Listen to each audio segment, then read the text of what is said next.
are listening to the Slash and Cast Podcast Network. Enjoy the show. Alright, folks, welcome to the Monsters, Madness, and Magic Podcast. I'm your host, Justin, here with a quick word before we dive in. Now, I do have a disclaimer before the beginning of this episode. I'm going to ask you guys to forgive me and to cut me a little slack on the audio on Mr. Hove's end of things on this episode because, well, admittedly, he is a 1,000-year-old Transylvanian vampire, and he is not well versed in the 21st century. He was straight up and let me know he had no idea what Zoom was, really had no idea how to navigate computers and whatnot. So things were, I can't lie, things were a bit rough audio-wise on his end trying to edit this. So I did the best I could. That being said, I still think it's listenable and that you'll enjoy it. But do know that we will be getting Anders to return this October with Ted. By the way, shout out to Ted Nicolau, whom without we could not have secured this interview, so thank you. But anyway, we'll be having Radu reunite with Ted and maybe some others later on this year, so we'll get him back and maybe get him a bit more of a setup and a better internet connection for the next chat. But anyway, without further ado, here goes the chat with Radu. So here you go.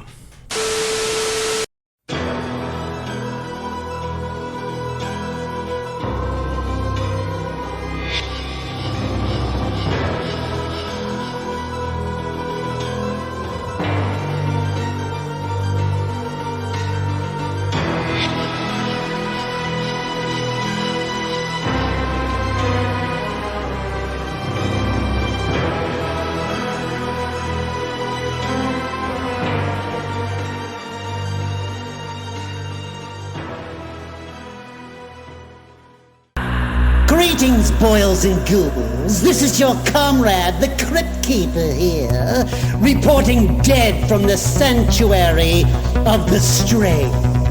Tonight's macabre myth is a fright-filled feature, one overflowing with monsters, madness, and magic.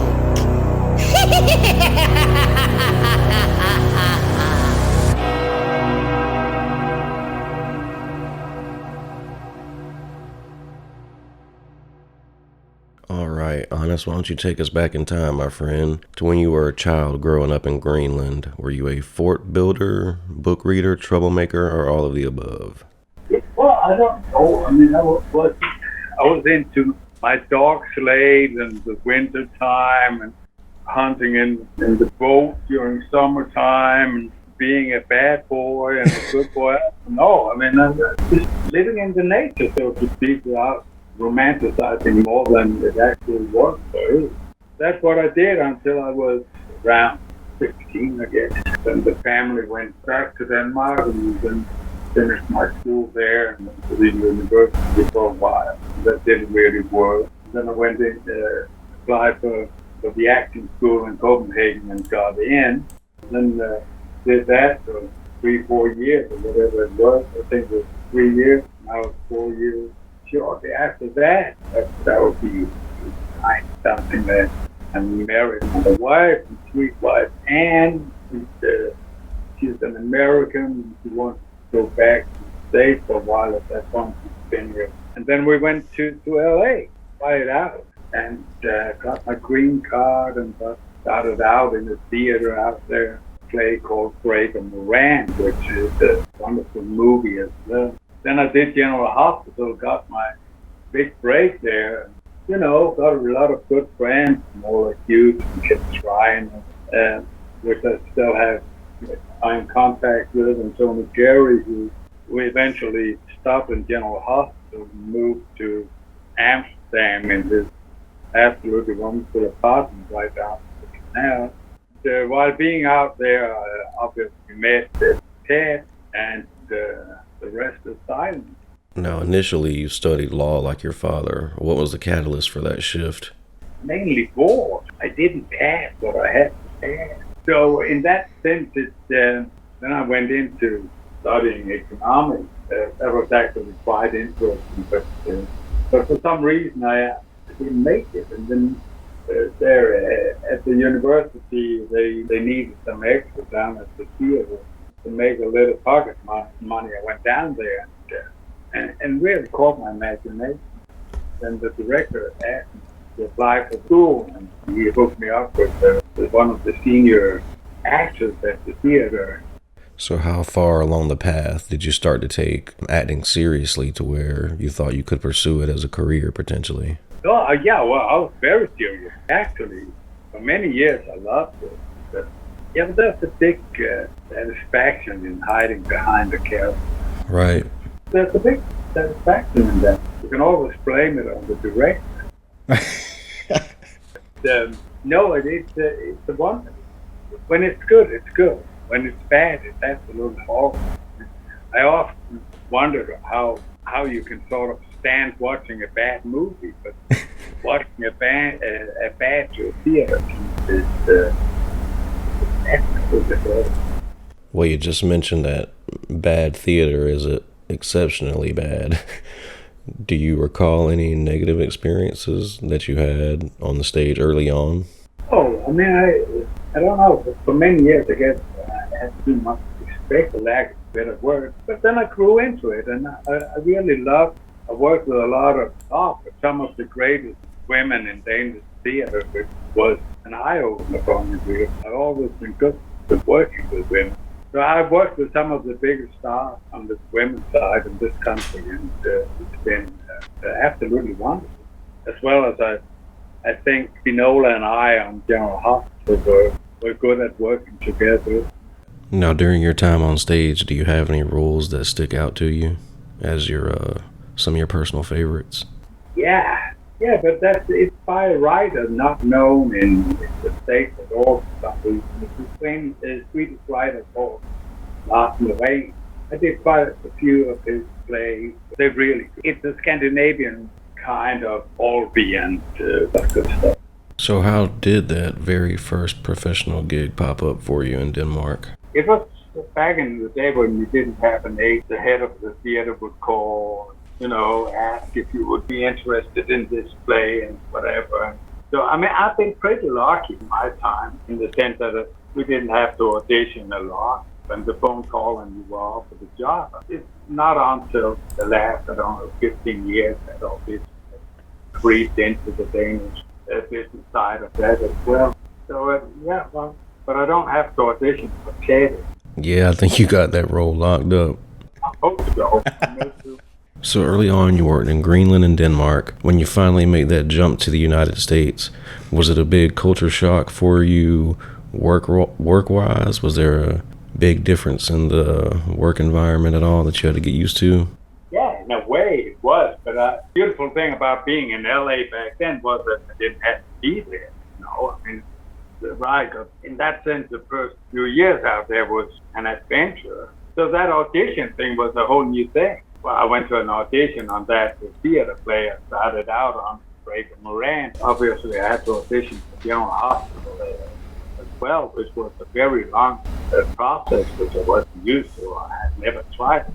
So it was all very new to me, but I wasn't nervous or anything in that sense because it was all new and didn't really know what I was doing. Later, I realized the way I realized it was a big deal when I got the GH job was, I did the audition obviously, and then at some point my agent called me and if I would come out to the office, which all turned out to be just an excuse to call me out to the office, because when I came to the office, Morgan Paul, as his name was, nevertheless, there was champagne and tears and whatever. And it wasn't until that I sort of realized. I've always wanted to ask, it seems, at least from the outside looking in, that filming a soap opera would be more akin to theater than traditional television because you're not dealing with one episode being released a week. You're doing multiple takes, recording multiple episodes. Monday through Friday. So is that experience more akin to theater, or is that not accurate?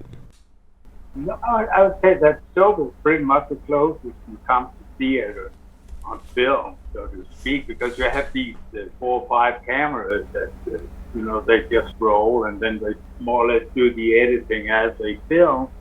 Being on a show, at least in the beginning for me, was that if you fuck up, I mean, then all of a sudden you have 10 people around you that comes to a halt, And so in that sense, you really have to know your lines. You've got to have it down pretty well, otherwise everybody is waiting for you. But there's also some sort of excitement about to make it click and to make it work. But obviously, the quality of the acting and the scenes as such are not always too good, but they can also be damn good. Now, you did make your return to General Hospital recently. How different was that experience compared to when you first started on the show? The wonderful casting director on General Hospital, they would send me the scenes in advance. Did that year home with 100 pages, so I don't know how many episodes.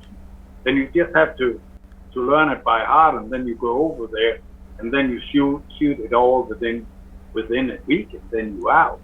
I mean, it's tough, but it's also sort of a big satisfaction in being able to do it. It's like playing football with the Packers. So was Critters 4 your first movie role in the States? Yeah, I don't even remember how it started. I mean, I must have done some sort of audition. It was sweet. And then I met the big stars at that point. What is his name? Wonderful character. Do you remember the guy? He was in the one who flew over Cuckoo's Nest. Ah, yes, Brad Dourif. Yeah, exactly. Was that your first time working in the horror genre, period? Yeah, it was. They don't really make horror movies in Denmark. The audience is too small for it. So honest concerning Subspecies, and correct me if I'm wrong on this, but it was Michael Watson who portrayed your brother Stefan in the first film who recommended you to Ted for the role of Radu. Is that correct? Yeah, he went to an audition. He was working at General Hospital at the same time as I was there, and he went to an audition during a lunch break. Then he came back and said that there was this part which he said would be good for me. So he set me up for that audition, and I went down there during the same lunch break. I think it was not that far from Prospect Avenue there, where we did General Hospital. I think it was down on Sunset somewhere. So I went down there and met those 2 casting directors, acted out something. Michael and I went over there together. Now, what was your approach going into the audition? Do you remember? You kind of just walked up off your lunch break. Did you throw out the Radu voice, or was that developed later? Oh, no, I didn't. No, not really. I don't remember the audition as such. I don't even think that Ted was. I'm pretty sure he was.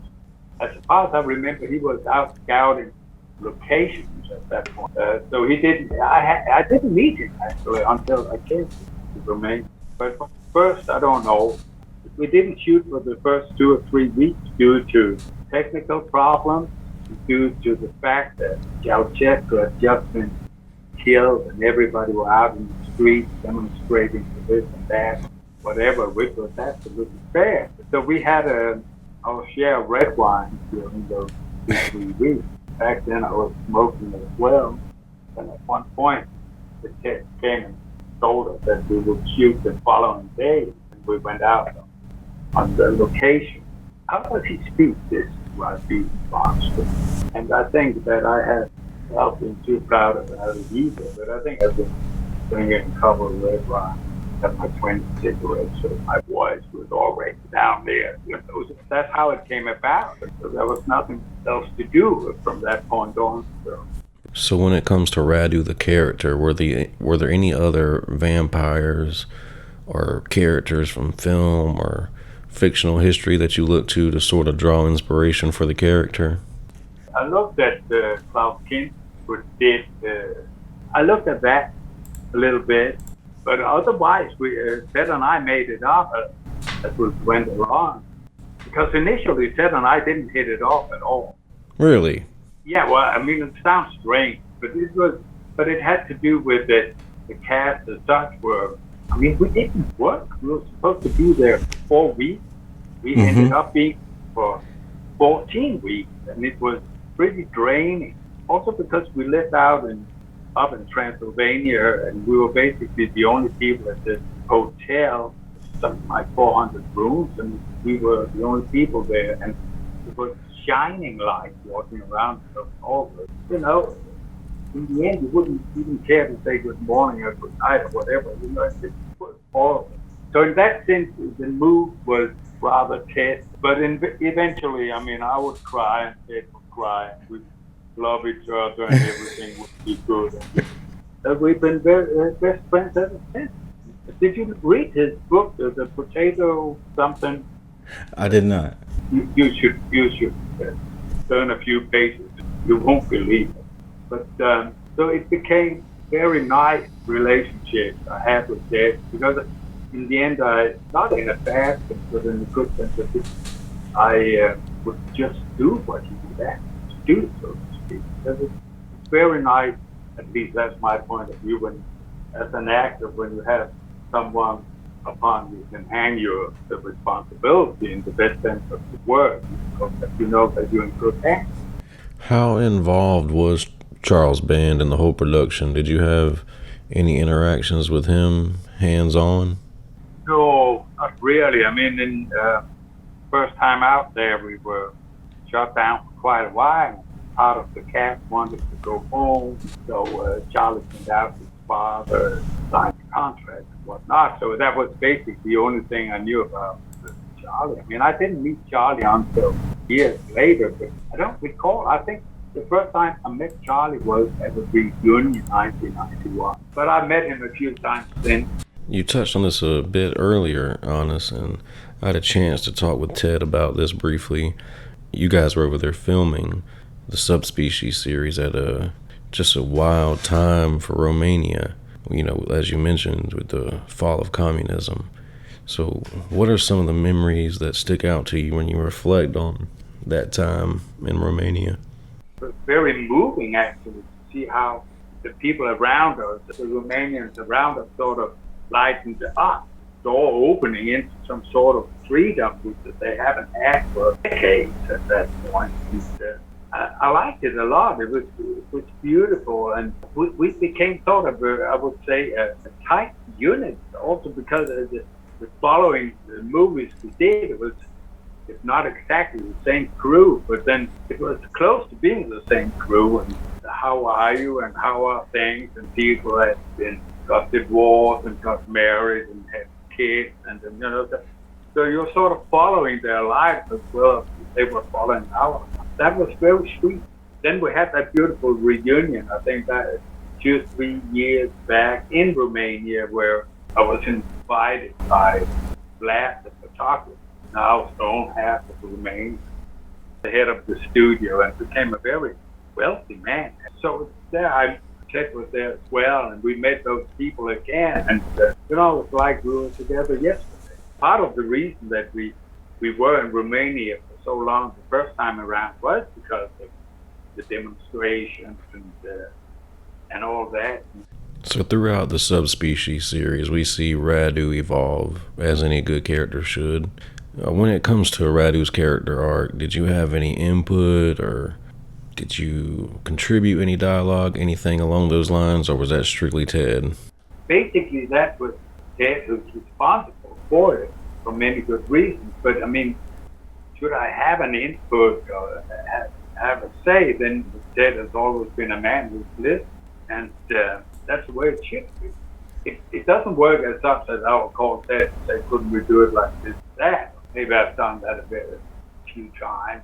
But Ted has always listened. The bit about the whole thing this time around is that at least I feel I'm so far away from it. Or Kevin is going to be in it too, but he's going to play another character, which I'm looking very much forward to. That makes, beyond that, then, I mean, it's pretty much up to Ted. I mean, I haven't gotten the latest edition of it yet.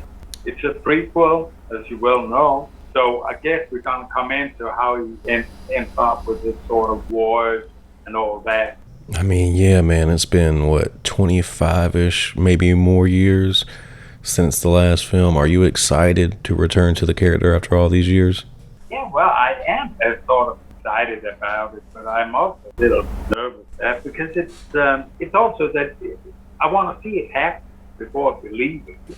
Have this stupid fucking war going on right here and in the backyard, so to speak, and COVID could break out again before you know it. I mean, there's all these things that which came in the way. You know, I mean, we've been talking about this for the last 2 years, not to mention the last 20. But I'll believe it when I see it. And you guys are not returning to film in Romania for that 5th one, are you?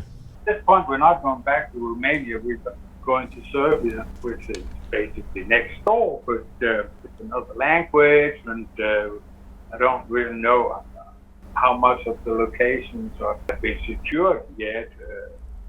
I don't think Ted has been over there, maybe 2 years ago. It's a new situation. It would have been fun to go back to Romania and work with the same castle, you know, the same surroundings and so forth, but everything is so much more expensive.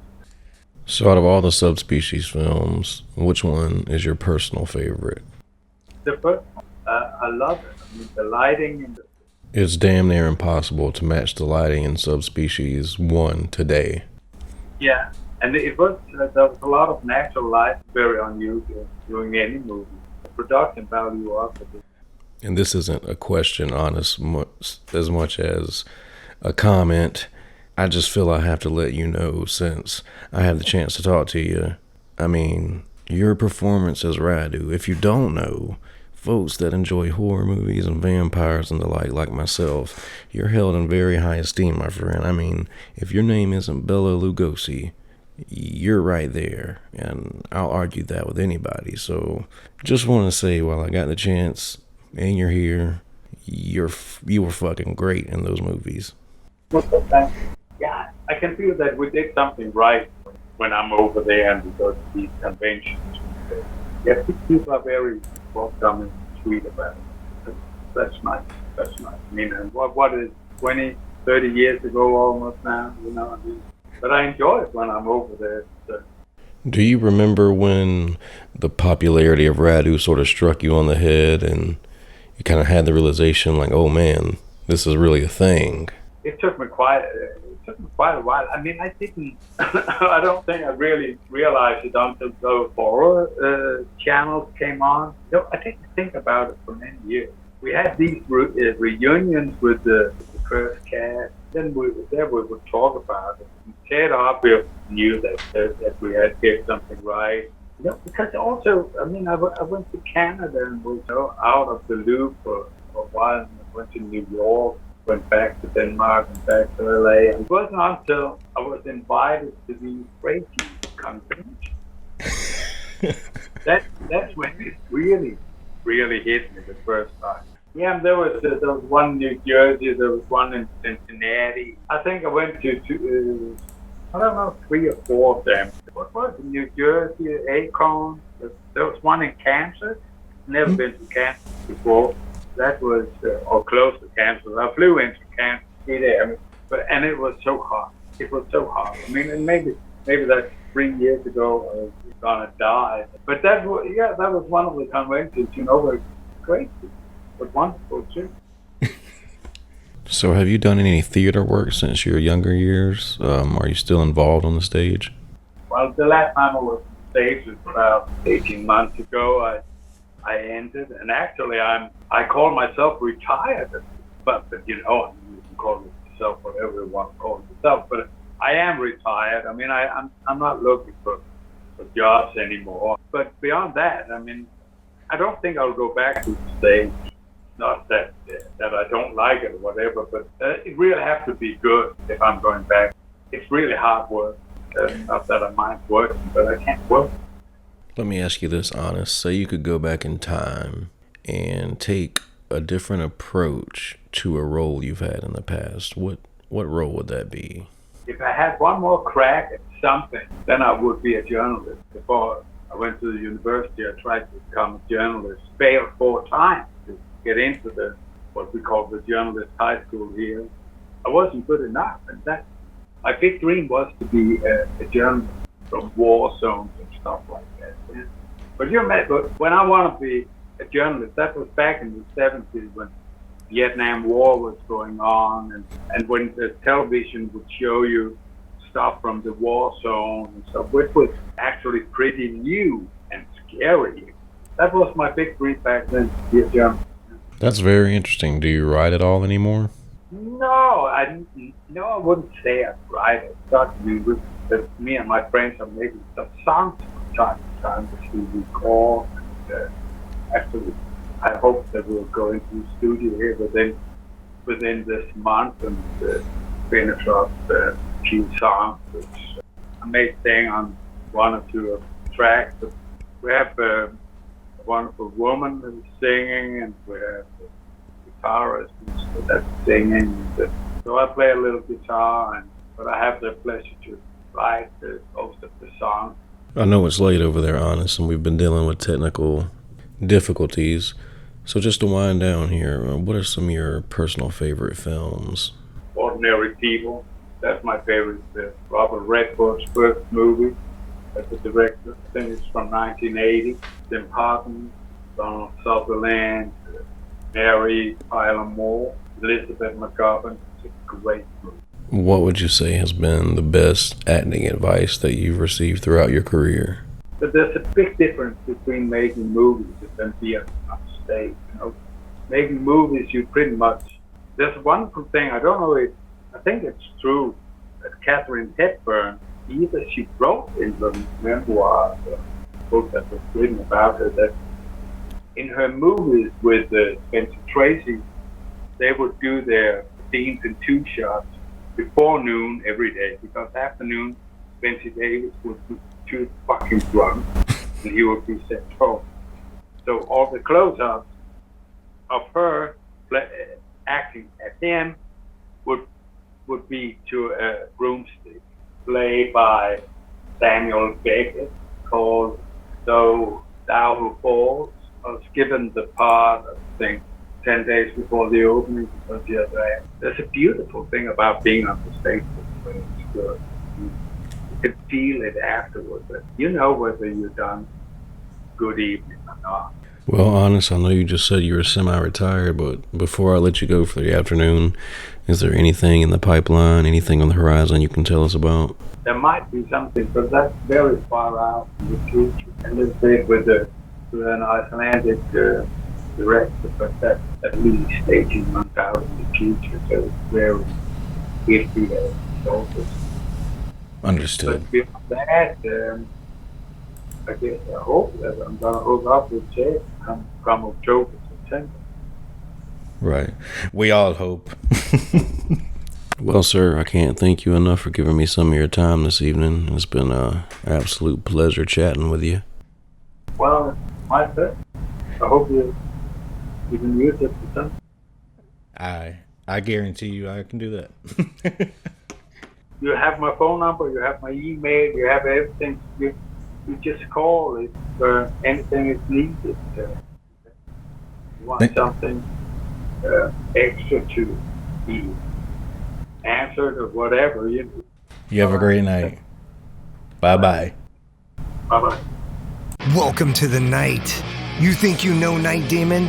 Then the Night Demon Heavy Metal Podcast is for you. Step into the darkness as we peel back the curtain to give you an unprecedented, all-access look into the mind and the heart of the demon.